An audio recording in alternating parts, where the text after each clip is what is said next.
Students, আজকের ক্লাসে আমরা সারপ্লাস বাজেট কি হয় সেটা নিয়ে আলোচনা করব।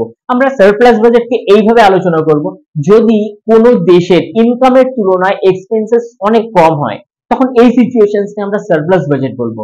যেরকম ডেভেলপ কান্ট্রি বা ফার্স্ট ওয়ার্ল্ড কান্ট্রিতে আমরা যেরকম দেখি, যেরকম Portugal, Germany, Spain, Scandinavian country, বিভিন্ন যে আমাদের যে পশ্চিমী কান্ট্রি গুলো আছে, তারা একদম ডেভেলপ কান্ট্রি।